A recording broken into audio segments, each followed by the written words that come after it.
오늘 본문의 제목은 예배입니다. 예배. 지금 우리가 예배하고 있죠. 예배는 한 주간의 삶이 예배이기도 하고 한 달의 삶이 예배이기도 하고 하루가 또 예배이기도 합니다. 예배의 원칙은 구약에는 성전에 아무도 들어갈 수 없었고 제사장과 레위만, 제사장만 성전에 들어가고 그것도 집례를 위해서만 들어갔죠. 레위는 밖에서 바라보고 성도들은 밖에서 자기가 있는 거처에서 성전을 바라보면서 예배를 드렸습니다. 그 예배의 핵심이 하나님의 성전을 중심했죠. 신약시대는 예배 핵심이 몸성전과 마음성전이 핵심입니다. 몸성전, 마음성전. 몸성전은 영혼의 거룩함이고 몸성전은 영혼의 거룩함이고 회중성전은 공동체의 거룩함입니다. 그래서 몸의 거룩함과 회중의 거룩함을 가지고 하나님 앞에 예배를 드리는 거죠. 그건 다른 말로 네 몸이 한 주간 또는 하루간 뭘 했느냐, 네 마음의 생각이 한 주간 하루 어떤 생각을 가지고 지냈느냐. 또 회중교회로 보면은 교회는 한 주간 무엇을 했느냐. 교회는 그 예배는 우리가 일반적으로 생각할 때는 정해진 시간에 와서 찬양하고 또 기도하고 말씀을 듣고 축복을 받으면서 돌아가는 것, 이게 예배인 것 같지만은 그거는 예배라는 어떤 틀을 구성을 해서 성도들의 신앙을 위주관리케 하는 한 부분으로 남는 거고, 그 이상의 의미가 한 주간의 삶이, 하루의 삶이 어떤 삶이었느냐, 하나님의 계명을 따라 사랑하며 살았느냐, 아니면 미워하며 살았느냐, 아니면 회개하며 살았느냐, 이것이 기준이 되는 것입니다. 그래서 구약과 신약의 그런 예배가 다르죠. 구약은 형식과 절차, 예식과 의식이 중요한 예배를 차지하게 되고, 신약은 한 주간의 마음속에 어떠한 사랑의 마음을 가지고 살았느냐, 용서 화해의 마음을 가지고 살았느냐, 이것이 예배의 핵심이 되는 것이죠. 지금은 우리가 그래도 이렇게 자유롭게 예배하고 있습니다. 공산치하에 있는 사람들은 자유예배가 없죠. 이슬람 문화권에 있는 사람들도 기독교 신앙에서 절대 자유로울 수 없습니다. 아프리카 토테미즘을 중심한 신앙을 가지고 있는 사람들 속에서 기독교인의 예배는 또 온전하지 못할 수도 있어요. 또 우리 미래 시대에 여러 가지 상황을 추측하고 예측을 하면서 그 시대에 우리가 예배할 수 있나? 나 혼자 예배하는 것이 예배인가? 예배가 다가올 수죠. 왜냐하면 마지막 시대까지 성경에서 말하는 온전한 예배는 회중 예배입니다. 회중교회죠. 회중교회. 에베소서 2장 20절에 있는 회중 예배가 가장 중요한 예배인데, 그 회중 예배를 우리가 마지막 시대에 제대로 드릴 수 있나. 그래서 계시 12장에 있는 광야 자기 곳으로 가서도 여전히 예배는 남아있고, 그 예배가 회중 예배 중심에서 회진 성전을 잘 감당하게 되는 그런 예배로 발전되어 가야 되는데, 그런 예배의 미래를 위해서도 우리가 많은 기도가 필요하고 신앙교 준비들도 필요하다, 이렇게 볼 수가 있는 것이죠. 구약과 신약이 너무나 다른 그런 부분에서 우리가 예배 시간도 중요하지만은 그 이상 예배들이 있다는 것을 마음에 담아두면서, 예수님께서 사마리아 지역에 지난주에 가셨죠. 그 사마리아 지역에 낮 12시에 물을 드시러 가셨는데, 그 낮 12시에 물을 길러 온 여인이 있었어요. 그 여인에게 물을 달라고 요청하시면서 이 물을 먹으면 다시 목마를 것이다 라고 말씀하시고, 내가 주는 물을 먹으면 다시 목마르지 않을 것이다 라고 대화를 하게 됩니다. 여인이 그런 물을 예수님께 달라고 하고 예수님께서 다시 물 길러 오지 않도록 요청을 하게 되면서부터 오늘 본문이 시작이 됩니다. 여자가 이르되 주여 그런 물을 내게 주사 목마르지도 않고 또 여기 물 길러 오지도 않게 하옵소서. 육의 물이 다시 목마르고 영원히 목마르지 않는 물이 예수님에게서 나온다고 하면 내게 그런 말을 달라고 요청을 하고 있습니다. 여인이 요청했던 물은 육신의 물이었을 수 있습니다. 예수님께서 대답한 물은 영생의 물입니다. 그러나 예수님은 영생의 물을 기를 그릇이 있지 아니하고 그 앞에 있는 우물도 깊어서 스스로 물을 먹을 수는 없죠. 그러나 예수님은 그 여인에게 영생의 물을 준다라고 말을 했고, 여인은 예수님께 요청을 했죠. 예수님께서 말씀하신 영생의 물이 우리에게도 꼭 필요하죠. 왜냐하면 우리도 영생이 필요하니까. 영생. 육신을 가지고 살아가면서 영생의 물은 반드시 필요합니다. 왜냐하면 육신의 한계가 있고 육신의 고난에서 나서 고난으로 흙으로 돌아갑니다. 부귀영화도 한때죠. 나이가 들어서 노쇠하게 되고 세월이 흘러서 결국 누구든지 운명하게 되는데, 운명하게 되면 사람의 모든 지체가 흙으로 돌아가게 되죠. 그리고 육체와 영혼이 분리가 되면서 그 영혼이 하나님 앞에 사용받아서 이 땅에 살던 삶, 이 땅에 살았던 죄에 의해서 하나님께서 심판하십니다. 심판해서 그 영혼이 죄사함 받은 사람은 이제 하나님의 나라로, 죄사함 받지 못한 사람은 심판을 통해서 음부로 가게 되죠. 그래서 운명 후에 하나님의 나라에 가기 위한 조건들로 본문 속에서 예수님께서 영생의 물을 주겠다 이렇게 말씀하시고 여인도 요청하게 되는데, 요한복음 6장 58절에서 그 영생의 물이 다른 말로 말씀이라 이렇게 되어 있습니다. 말씀이라. 말씀, 성경이죠. 성경. 우리가 신앙생활하면서 접하게 되는 성경, 가장 어렵기도 하고 가장 쉽기도 합니다. 가장 이해가 안 될 수도 있고 가장 이해가 될 수도 있죠. 그래서 복음은 대상이 가림이 없다 이렇게 볼 수 있고, 요한복음 6장에서 예수님을 통해서 오병이어 기적을 체험했던 수없이 많은 사람들이 예수님을 통해서 또다시 오병이어의 기적을 체험하기를 원해서 예수님 앞에 나왔지만, 예수님께서 육의 음식을 먹는 것은 다시 배고플 뿐이다 라고 말씀하시고, 내 살을 먹고 내 피를 마셔야 영생을 얻는다 라고 말할 때 그들이 다 가버렸죠. 다 가버렸어요. 그리고 예수님의 제자만 남았죠. 예수님 앞에 오병이어 체험을 통해서 왔던 수많은 사람들, 그 수많은 사람들 가버렸는데 12제자만 남았어요. 예수님께서 너희도 가르쳐라 라고 말씀하실 때 주님의 생명의 말씀, 영생의 말씀에 계시는데 육의 뜻 때문에 주님을 떠난다는 것은 말도 안 되죠 하고 남아있습니다. 이 부분이 신앙인 거죠. 이게 신앙. 영생의 말씀이 주께 있사오니 누구에게로 가오리까? 이게 신앙이죠. 영생의 말씀. 그래서 영생을 얻는 부분은 말씀이다. 말씀을 통해서 영생을 얻는다. 어떤 말씀을 통해서 영생을 얻을까? 구원론이죠. 구원론. 믿으면 구원이다. 믿은 후에 하나님의 말씀을 따라 말씀에 순종하고 하나님의 계명에 순종하는 것을 통해서 구원이다 라는 이 두 가지 종류, 둘 다 믿음이라고 합니다. 둘 다 믿음. 믿음에서 믿음으로 이어져 가기 때문에 유대인의 신앙에서는 둘 다 믿음이에요.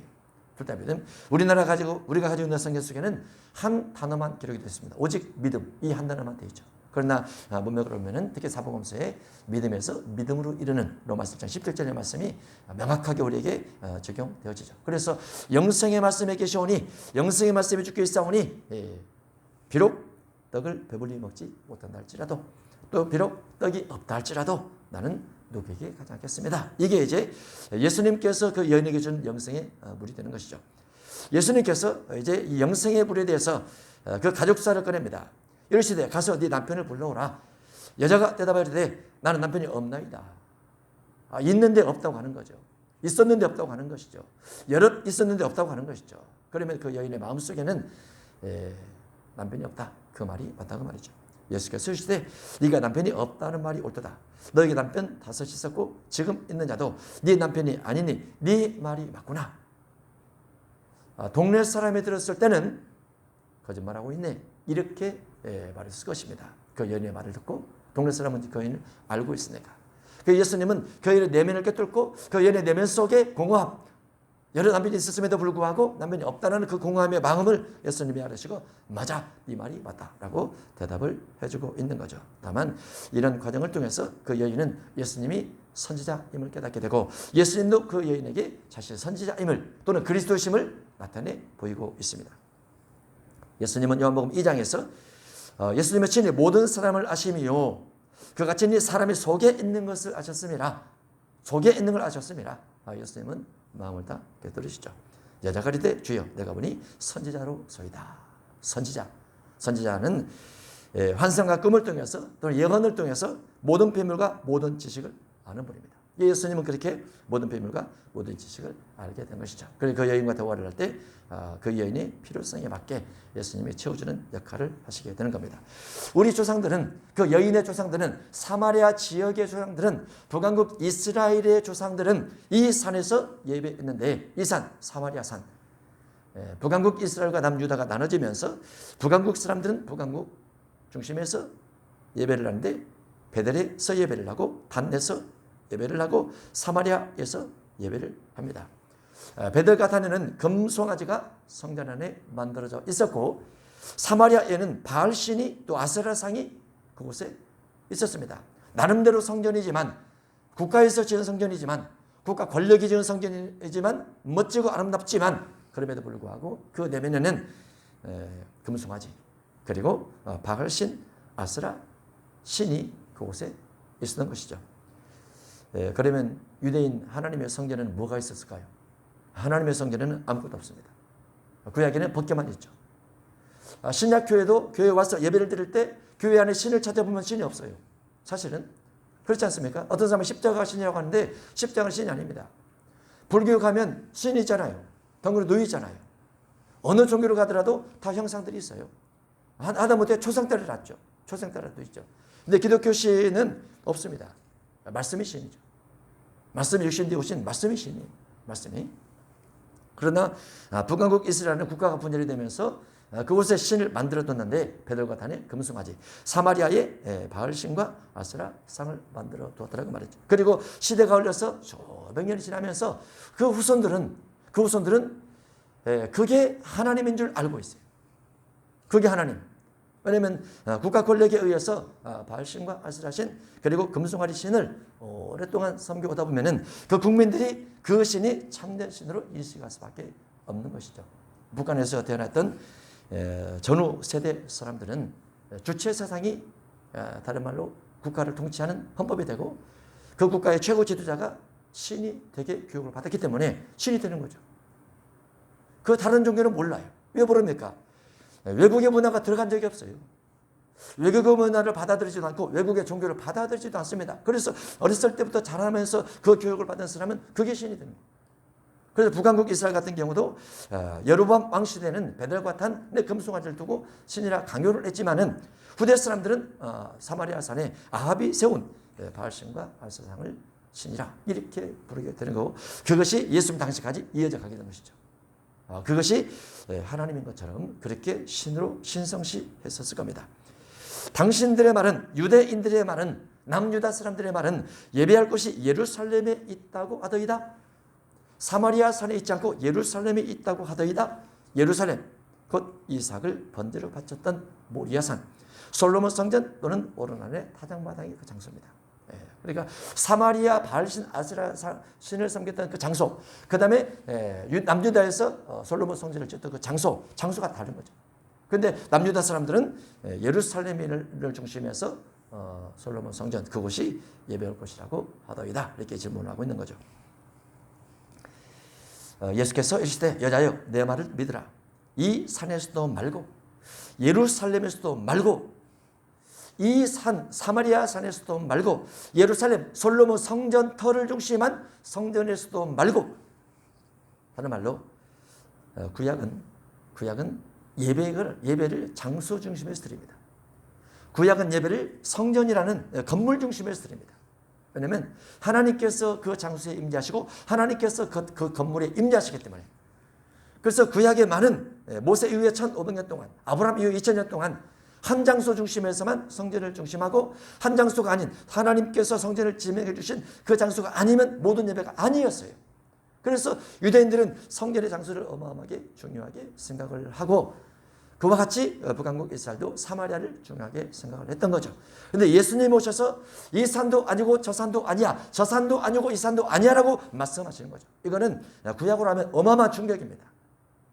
1500년을 통째로 뒤집어 엎는 거죠. 2000년을 통째로 뒤집어 엎는 거죠. 통째로 뒤집어 엎는 거예요.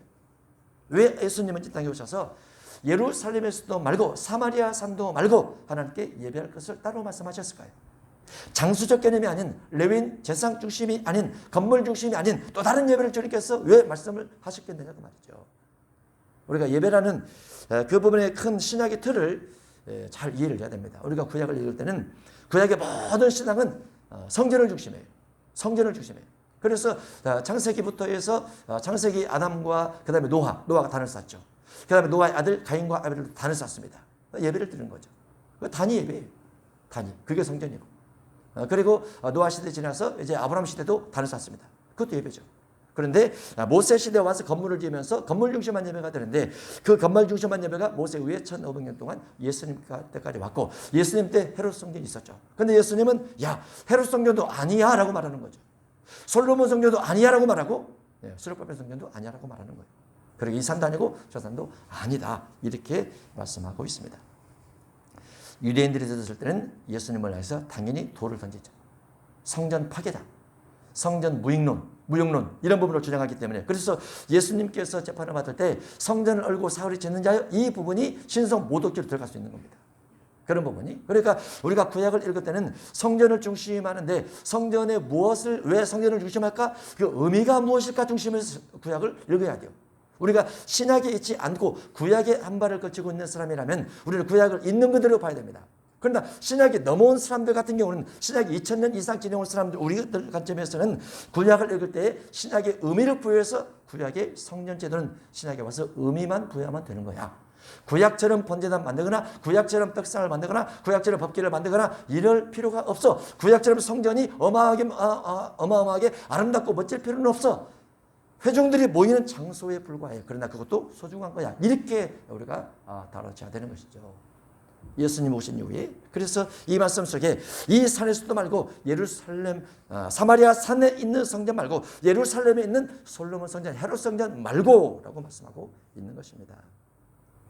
너희가 아버지께 예배할 때가 이르리라. 아버지가 나옵니다. 아버지께 예배할 때가 이르리라. 그러면 하나님의 자녀, 신약의 예수님으로부터 예수님의 맏아들이 되시고 예수님의 장자가 되시고 예수님의 하나님의 아들 되시는데 예수님을 믿는 사람은 하나님을 아버지라 부르게 되죠. 예수님과 같이 예수님의 맏아들이 되기 때문에. 그래서 하나님의 자녀가 되는 하나님의 아들들이 되는 성도는 신약시대 성도죠. 그 성도들은 아버지께 예배를 해야 된다. 어떻게 예배를 할 것인가? 그 부분이 뒤가 나옵니다.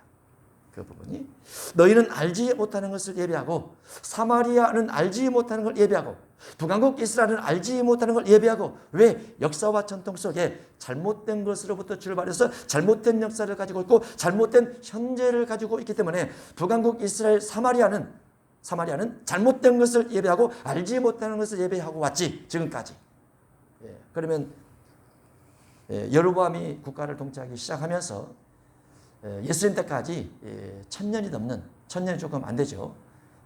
다윗이 BC 1000년이고 여로보암은 이제 다윗과 솔로몬 그 아들 때에서 분열돼서 시작이 됐기 때문에 약 1000년 동안 북왕국 이스라엘은 예배를 다 잘못했다. 다 헛된 예배 드렸다. 하나님이 아닌 신이 아닌 다른 신에게 다른 종교에게 다른 국가에게 예배처럼 해서 드려줬다는 거예요. 국민들도 아무것도 모르고.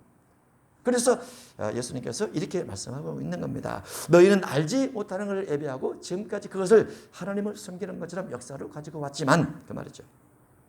왕상 22장 25절에 보면 어떻게 예배를 했느냐. 금송아지를 만들고 예배를 했더라. 금송아지 이는 너희를 애굽 땅에서 인도하여 올린 너희의 신들이라. 여호와 잡신으로 만들어버린 거죠.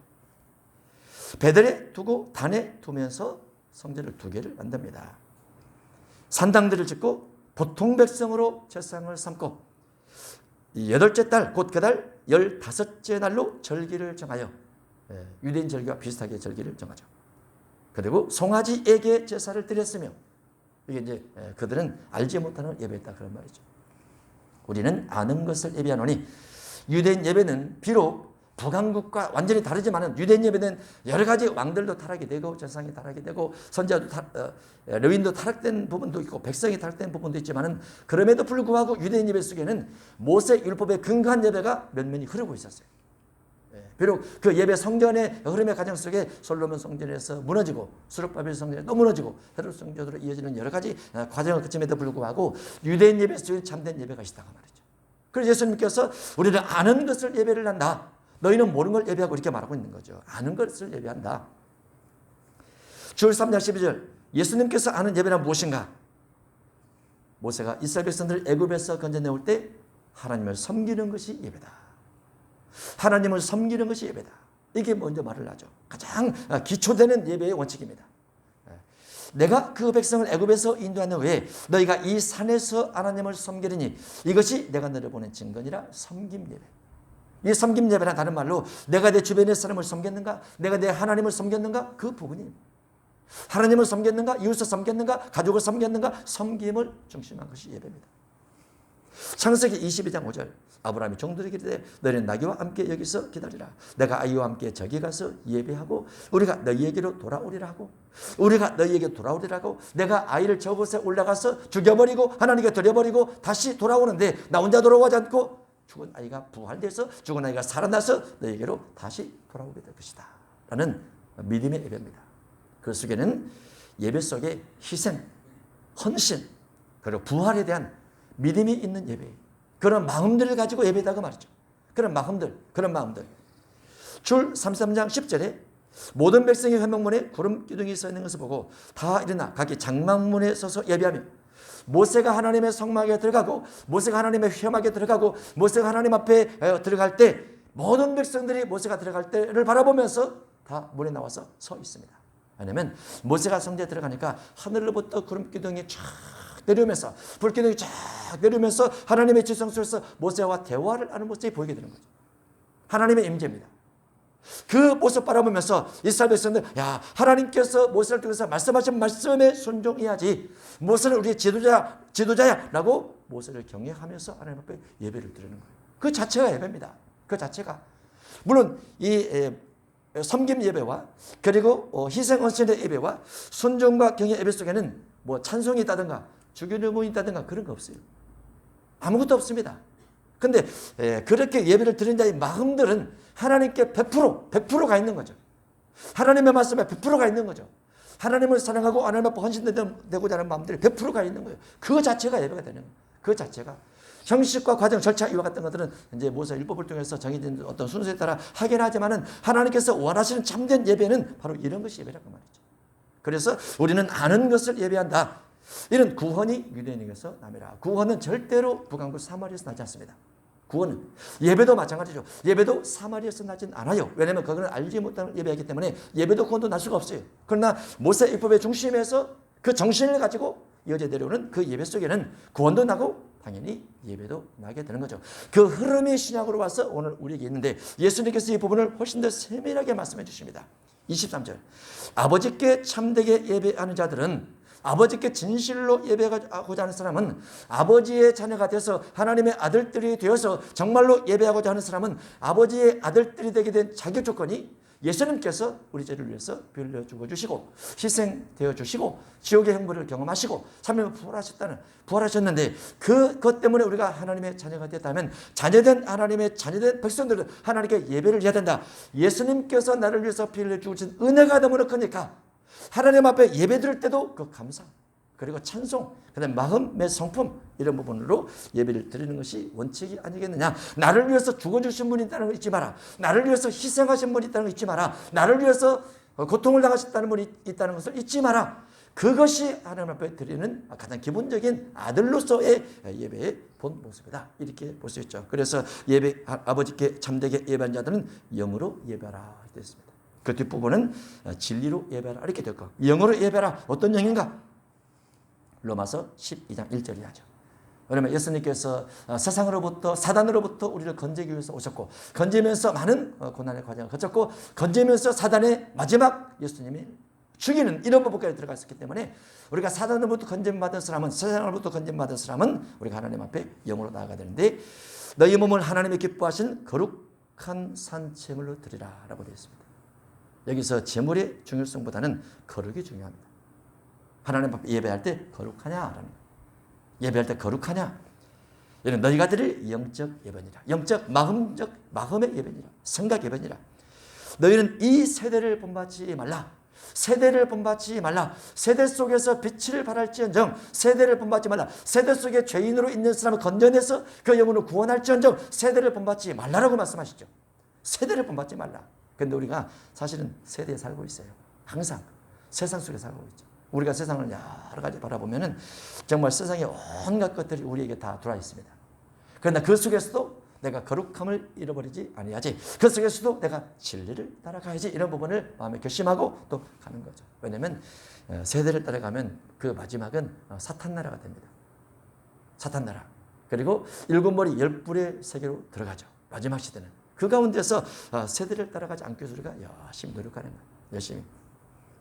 이 세대를 본받지 말고 오직 마음을 새롭게 함으로 영적 예배니라. 마음을 새롭게 함으로 영적 예배니라. 영적 예배란 마음을 새롭게 하는 거예요. 우리 마음을 새롭게 하는 변화를 받아. 무엇이 변화를 받아? 마음이 변화를 받아. 마음을 새롭게 해서 인격의 변화를 받아. 성품이 변화를 받아. 생각의 변화가 되어져서 하나님의 선하시고 기뻐하시고 온전하신 뜻이 무엇인지 분별하자. 하나님의 선 무엇입니까? 선하게 살라 그 말이죠. 선하게 살라. 다른 말로 악과 대적하라. 악과 싸우라 그런 말이고, 기뻐하시고 기뻐하라 그 말이죠. 항상 기뻐하라. 반대로 기쁨의 반대 슬픔, 우울에 빠져있지 말라 그 말이죠. 온전하신 뜻이 무엇인지 분별하도록 하라. 온전하신 것이란 다른 말로 사랑입니다. 이웃사랑이죠. 이웃사랑하지 않는 것을 싫어하고 이웃사랑하는 것을 좋아하라. 어렵고 병들고 힘들고 가난하고 그와 같은 눈물 흘리는 그와 같은 사람들을 돌아보고 섬겨주라 그 말이죠. 그게 온전한 주님의 뜻이죠. 나보다 약한 사람은 늘 있습니다. 나보다 약한 자를 돌아보라. 그것을 분별해서 나아가는 것이 영적 예배라 그 말이죠. 마태복음 5장 23절에도 그러므로 예물을 제단 앞에 들여다가 형제에게 원망 드는 만한 일이 있는 것이 생각나거든 예물을 제단 앞에 두고 먼저 가서 형제와 화목하고 그 후에 와서 예물을 드리라. 급히 화해하라. 화목하라. 급히 화해하라. 이게 예배입니다. 예배는 화목하게 지내는 겁니다. 예배는 화해하는 것이 예배다 그 말이죠. 진리로 예배할 때가 오나니 진리는 무엇입니까? 하나님은 영과 진리 예배를 원하시는데 진리란 무엇이냐? 진리란 하나님의 계명을 중심에서 살아가는 거죠. 계명이란 마태복음 22장 37절에 예수께서 네 마음을 다하고 목숨을 다하고 뜻을 다하여 주 너희 하나님을 사랑하라. 하나님을 사랑하라. 하나님을 사랑하는 것이 진리 예배입니다. 하나님의 사랑의 1번지는 성전입니다. 성전. 하나님의 사랑의 1번지 성전. 저는 과거에 하나님께서 셋째 하늘에 계신다는 의식을 늘 가지고 있다가 요즘에는 하나님이 이곳에 이 성전 안에 있다 이렇게 생각을 합니다. 그래서 밖에 나가다 들어오면 한 바퀴 쭉 돌고 가요. 하나님 만나러 왔습니다. 하나님이 성전에 계시죠? 하고 하나님의 이름을 다 부르면서 가요. 부르면서 주님이 이제 제게 이렇게 다가오시겠죠. 그러면은 마음이 멀리 있지 않고 성전에 주님이 있다. 내가 들어가면 주님이 나를 왔느냐라고 대답할 것이다. 내가 주님께 질문을 던질 것이다. 그런 생각을 하고 해요. 그러니까 그리워져요. 하나님의 성전이. 성전 사랑이 하나님의 사랑이 1번이죠. 주의 종 사랑이 하나님의 사랑이 2번이고 그 다음에 이웃 사랑, 가난한 사람 이와 같은 사랑으로 연결되는데 마음을 다하고 목숨을 다하고 뜻을 다하여 주 너의 하나님을 사랑하라. 이것이 첫 번째다. 둘째는 내 이웃을 내 자신같이 사랑하라. 이웃을 사랑하라. 이웃 사랑의 1번째는 가족이라고 그랬죠. 마태복음 5장 24절 누구든지 나의 이 말을 듣고 하나님의 말씀을 듣고 행하는 사람이 반석의 믿음이다. 가장 강력한 믿음이죠. 하나님의 계명을 지키는 것, 말씀을 듣고 말씀대로 사랑하는 것, 말씀을 듣고 말씀대로 섬기는 것, 말씀을 듣고 말씀대로 온유와 겸손하게 가는 것. 누가 10장 30절에 보면 어떤 사람이 여리고로 내려가다가 강도를 만났습니다. 거반 죽게 되었습니다. 거반 죽게 되었는데 제사장이 보고 지나갑니다. 예배가 아니죠. 레위인도 보고 지나갑니다.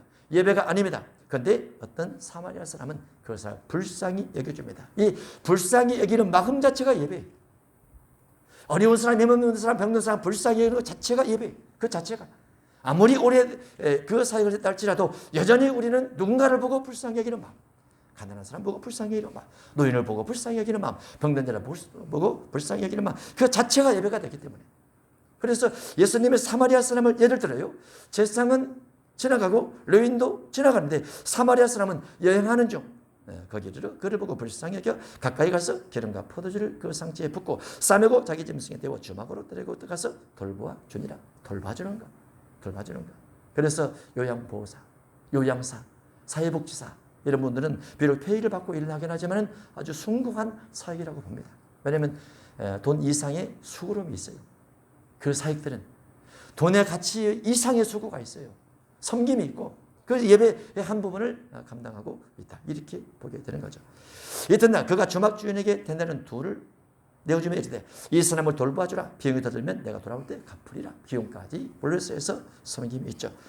마태 3장에는 예수님의 낮은 자를 통한 세례받는 것도 예배입니다. 요한복음 13장에 주와 스승인 예수님께서 제자들을 섬기는 것도 예배입니다. 누가 14장에 끝자리 않고 잔치할 때 가난한 사람을 정해서 갚을 것이 없는 그들을 섬기는 것도 예배라 볼 수 있죠. 그래서 형식과 규격, 틀에 맞는 예배도 예배의 일부지만은 참된 하나님 앞에 드리는 예배는 영의 예배 그리고 진리 따른 삶의 예배가 온전한 예배다 그 말이죠. 여자가 이르되 메시아 곧 그리스도라 하는 이가 오실 줄 내가 아노니 그가 오시면 모든 것을 우리에게 알려주시리다. 그래 내가 바로 메시아야. 내가 너에게 지금 진짜를 알리고 있는 것이야. 사마리아 예배가 중요한 것이 아니고 예루살렘 장소 예배가 중요한 것이 아니고 예배는 영과 진리 예배인데 사랑하며 살아가는 것, 그것이 예배니라. 이렇게 주님은 말씀하고 있습니다. 우리도 이와 같은 예배가 일상화되어서 평소 한 주간 삶 가운데서 용서하고 사랑하고 나누고 섬기는 삶을 살면서 주일날 와서 예배한다면 이것이 하나님께 찾으시는 영과 진리 예배라, 이렇게 볼 수 있겠습니다. 하나님의 선민인 여러분이 되시기를 주름으로 축복합니다. 기도하겠습니다. 하나님 아버지 감사합니다. 예배 본질을 알려주심을 감사합니다. 우리가 구약시대에 있었더라면 형식과 체면 때문에 많은 것들을 준비하고 의식을 지려야 되지만 신약에 와서 예수님께서 말씀하신 영과 진리를 가지고 우리 마음을 돌아보고 마음을 생각하면서 하나님 앞에 예배를 올려드렸습니다. 우리 마음을 흠양하시고 우리 소원들을 음행하셔서 한 주간도 응답받는 복되는 주가 되게 해 주옵소서. 예수님의 이름으로 기도합나이다. 아멘.